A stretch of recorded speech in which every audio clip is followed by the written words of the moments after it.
All right, my friends, day 2, day of the event. And prep got a little bit carried away yesterday.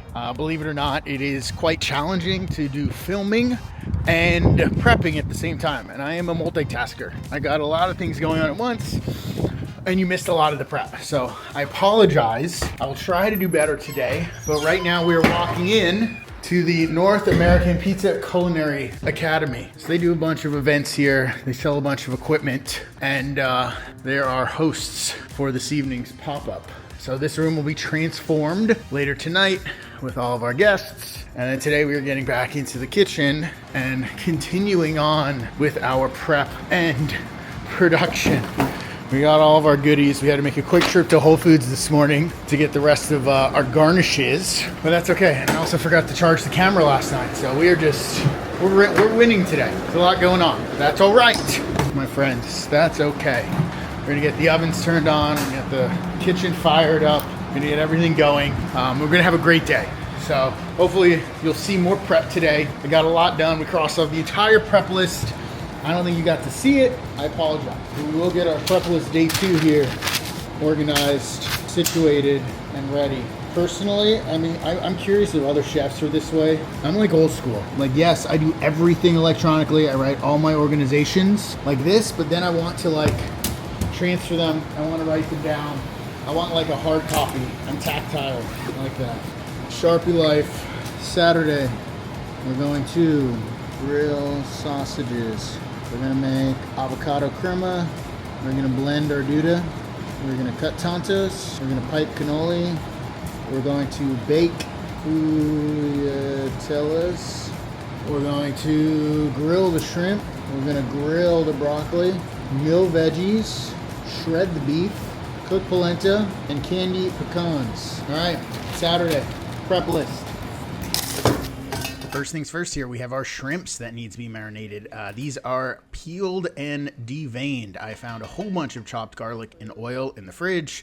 I want to keep things simple, but also get as much flavor as possible. I have some roasted garlic oil as well. The roasted garlic is going to go somewhere else, and that garlic is going to cook. Over here, I have polenta started. I like a really high ratio of about 6-to-1 with polenta, but you do you. Then, of course, we're going to have some nuts candying. I'm doing pecans here. I like about a 1-to-1 sugar-water ratio for the nuts. Bring that to a boil with a pinch of salt and let those cook down just a little bit. Now we're going to get started on our guacamole, aka avocado crema. We're going lots of ripe avocados. I like to sweeten it up a little bit. I found some hot honey on the shelf. And then we have some of those roasted chilies and serranos from yesterday. Those have been peeled and de-seeded. Touch of that roasted garlic oil to carry the flavor through. A couple of big chunks of the roasted garlic. I want this to be really garlicky, really flavor forward. And a pinch of lime juice. We're going to then add all of our blanched broccoli stems. That's going to help bring out the green color and give it a bit of earthiness. Then I'm sneaking in just a touch of xanthan gum there. That's going to help things keep it nice and creamy, super silky smooth, and emulsified. Now we're over to the beef. This braised yesterday. We pulled it out after about 4 hours and then let it cool in its own juices. Now, the reason I had all those big chunks of veggies is so they were easy to get out of the beef. I didn't mind the onions being sliced up and staying in there as I shred the beef, but all of those carrots, all those peppers, all those celery, I'm going to mill it down with the tomatoes, and that's going to become the gravy or the sauce. Those nuts have been drained from that cooking liquid after about 10-20 minutes. Drop them in oil. We're going to fry them, hit them with some pan spray so they don't stick together, and then let them cool. Now we have crispy, crunchy candy nuts. You could always adjust that ratio too. You don't have to go 1-to-1 on the water sugar ratio. If you want them less candied and less sweet, go 2-to-1 or maybe even 3-to-1.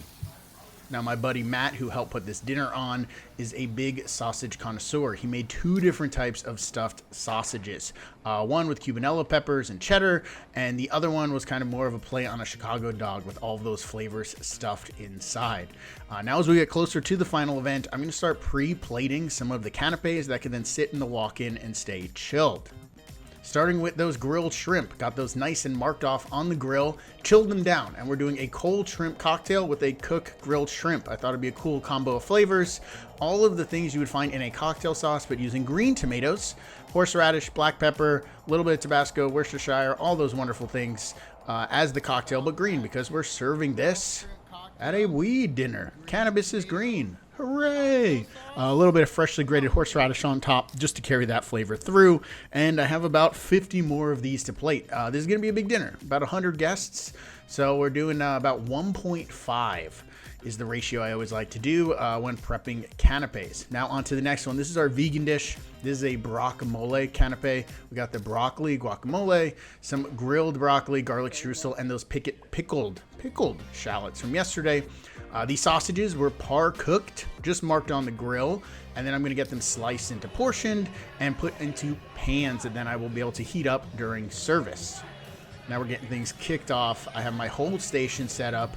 We are moving the camera around, all of our greens in ice water, that's for finishing, all of the pots and pans portioned and ready to go. And I'm going to be cooking this whole meal by myself. I have a service staff helping me out from here at the North American Pizza Culinary Academy, but because it's just a handful of canapes, I'm able to get everything done on my own.